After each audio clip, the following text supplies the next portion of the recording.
we go. Welcome into the program. You're watching the San Francisco 49ers Report. My name is Chase Sr. Hope all of the faithful is having a fantastic Thursday, June 26th. Another great show coming your way. Here's what we're discussing. Are the Niners going to make one more big offseason move before the start of training camp in less than a month? Also, Pro Football Focus. Do they not like this Niners defense going into 2025? We're going to dive into that as well. Before we do that, the real ones who have been watching the show, you know what our goal is here in the month of June, to pick up more subscribers this month than we did last month in the month of May. And the faithful, the Niner gang, y'all have been crushing it. New subs so far this month, 813. New subs in May, 938. So as we sit here on this June 26th, we have some work to do. We're 126 subs away from taking down this mark right here. We got to do it. And our goal is to always set the standard here at Chat Sports. And if you hit that sub button, you're going to get fantastic and free Niners coverage every single day from yours truly. Do it right now. You won't regret it. So ESPN put together an article looking at one more offseason move that each of the 32 teams in the National Football League could make prior to the start of training camp to improve themselves, or it's just a move that is a necessity prior to the start of the 2025 campaign. Aaron Schatz, ESPN writer, put together this piece, and here's what he said to kind of lay the groundwork for what we're getting into here today. Although we are far along in the 2025 NFL offseason, all 32 rosters are not final yet. There is still time for teams to make bold moves to try to improve. Look at the Steelers bringing in quarterback Aaron Rodgers. The Ravens signing all-pro corner Jair Alexander. A few salary cap situations are in flux. So now's the time for teams to get players locked down before the regular season. I've suggested one final move for each NFL team, something that they can take care of late June, early July, that will put them in a better situation for the 2025 season and or beyond that. Some of my suggestions include contract extensions, last-minute signings, even trades. But I limited myself to just one landing spot for each of the top remaining free agents. ESPN's suggestion of a move for San Francisco, extending right tackle Colton McKivitz. You hear that sound? That's everybody smashing their keyboards, getting on their phones, lighting up the comment section. And I hope that you do that, because you can say whatever you want, and I know that the thought of this is going to get people going. Let's try to make sense of it. First, here's what ESPN said about the reasoning here. The problem here is less right tackle McKivitz, more the fact that left tackle Trent Williams turns 37 in July. He could decide to retire at any time.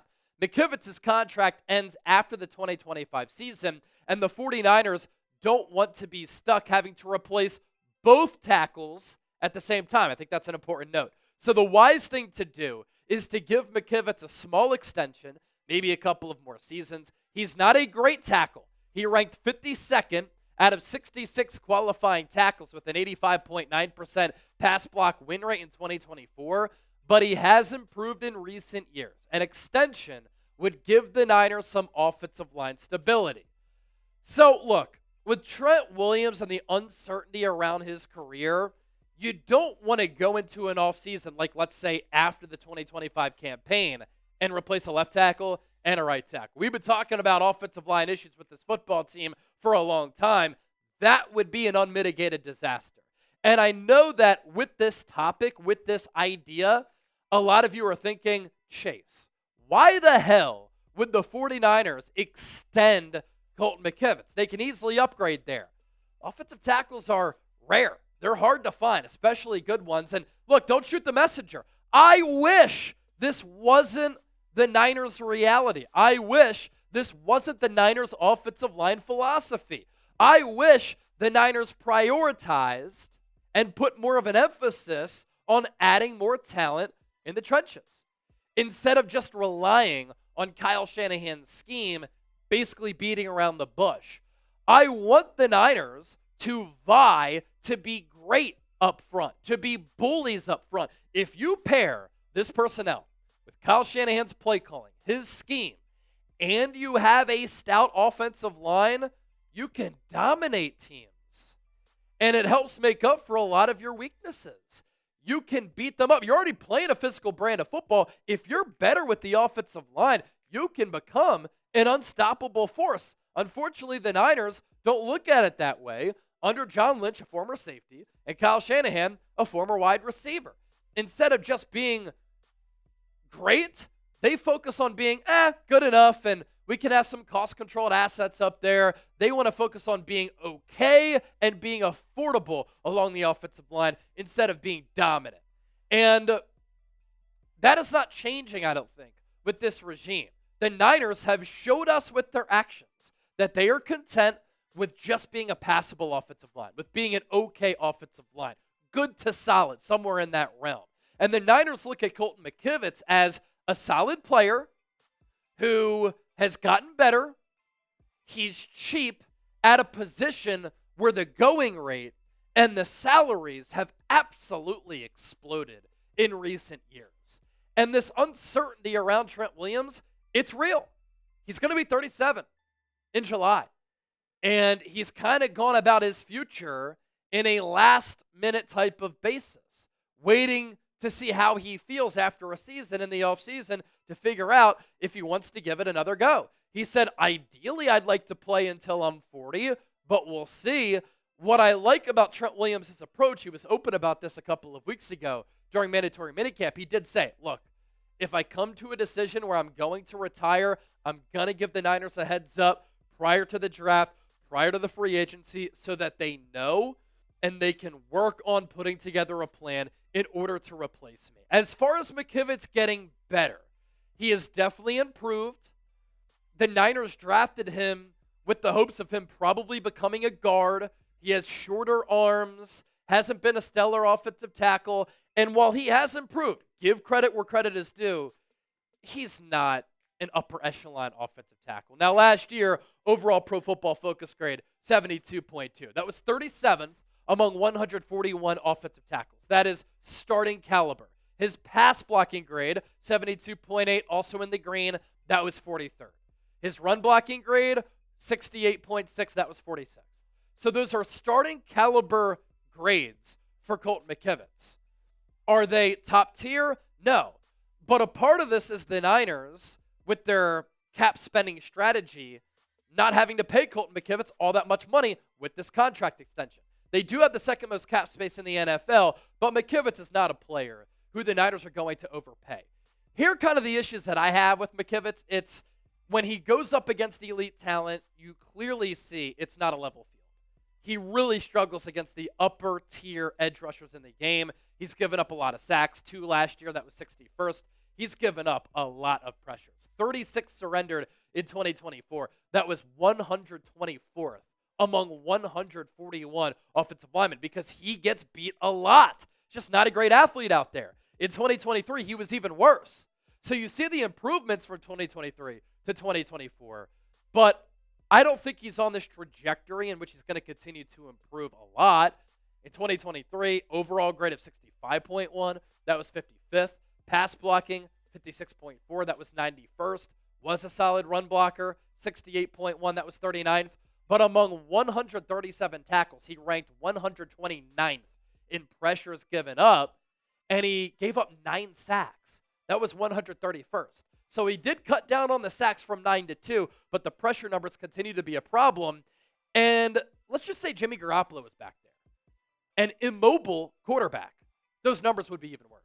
Brock Purdy has bailed out this offensive line because he's a sneaky good athlete, and he has this innate ability to sense pressure, dip out of the pocket, and extend plays with his feet and his legs to avoid some of these sacks. So I ask you this. It's controversial, no doubt. I still hear your keyboards chattering. Should the Niners extend Colton McKivitz? Type extend or upgrade at that position in the comment section right now. Always want to hear from the faithful. 4th of July is coming up. We're about a week away. If you want a Niners 4th of July shirt, get yours now. You can find them at chatsports.com/49ers4th. You use that link. It'll take you to Fanatics. You can rep America. You can rep the Niners. And as you're setting off fireworks at the beach, at a lake house, hanging out by a pool, you can also look good in the process with that awesome Niners America F yeah shirt. All right, to the back half of the show. Pro Football Focus ranked the Niners defensive line the 21st best unit in the NFL. So that would be 11th worst in the National Football League among the 32 teams. Here's what PFF's reasoning was. Once considered to be the best defensive line in football, the Niners unit now relies mainly on star edge rusher Nick Bosa. The Ohio State product earned a 91 Pro Football Focus overall grade in 2024 that ranked 4th among edge defenders. The rest of the group, though, leaves a lot to be desired. The 49ers must hope that Bryce Huff can find his old form as he reunites with Robert Saleh. Huff was among the best situational pass rushers in the league during his time with the Jets. And I do think that Bryce Huff is going to improve and help out this Niners defensive line a lot. Good scheme fit, familiarity with Robert Saleh, good speed rusher opposite of Bosa. That will help. But to Pro Football Focus's credit, they are right in a way about this Niners defensive line because it is unproven. So too is this entire defense. So I think this Niners defense will be better really by leaps and bounds in 2025 compared to 2024. That's also a projection here because you look at this Niners defensive line, Pro Football Focus would have, with their depth chart, Michael Williams, Jordan Elliott, Alfred Collins, starting at defensive end and defensive tackle with Nick Bosa, Renardo Green, Diamador Lenore at corner. Hopefully you throw in Upton Stout there for slot corner. So you're unproven at defensive line. You're unproven at linebacker because you have Fred Warner, Nick Martin, D. Winters.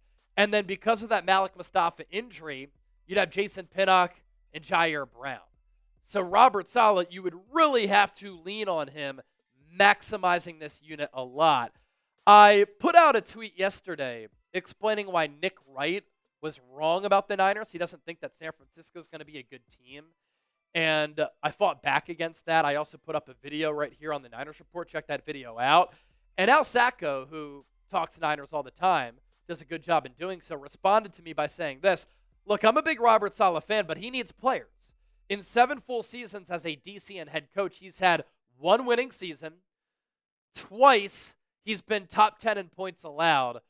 4 times, 17th or lower in points allowed. There's context. Rebuilding in 2017, 2018, injuries in 2020, being with the Jets, but still, he has an uphill climb with the current Niners roster on defense. Fair points there.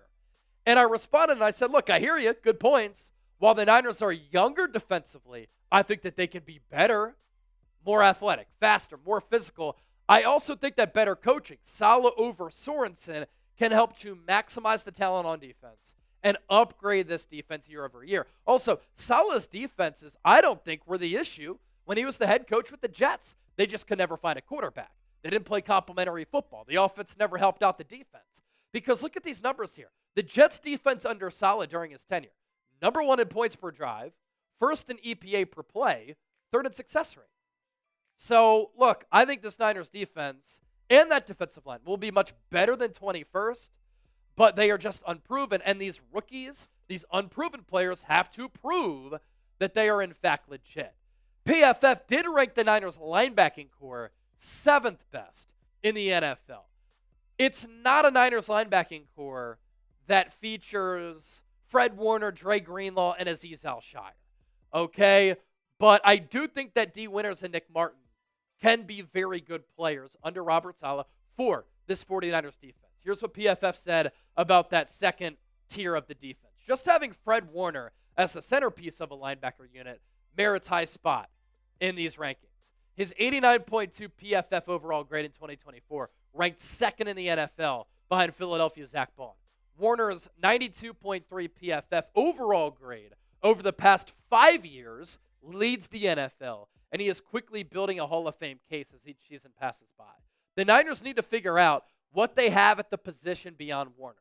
D. Winters earned a solid 80 PFF coverage grade in limited work last year and could be the favorite to start alongside the star. Tatum Bethune, 3rd-round rookie Nicholas Martin, could also compete for the starting role. The competition is likely to be one of the Niners' most intriguing training camp battles. And that is a group that we will be watching in training camp. We'll be looking at the defense with the microscope. We'll be looking at the linebacking core. We'll even be looking at corner. We'll be looking at safety. So many question marks with this defense. I just have a lot of confidence in Robert Saleh heading into 2025. So I leave you with this. Will the Niners defense be better or worse this year compared to last year? B for better, W for worse. Don't forget to hit that subscribe button. Thanks as always for watching, and we'll catch you soon.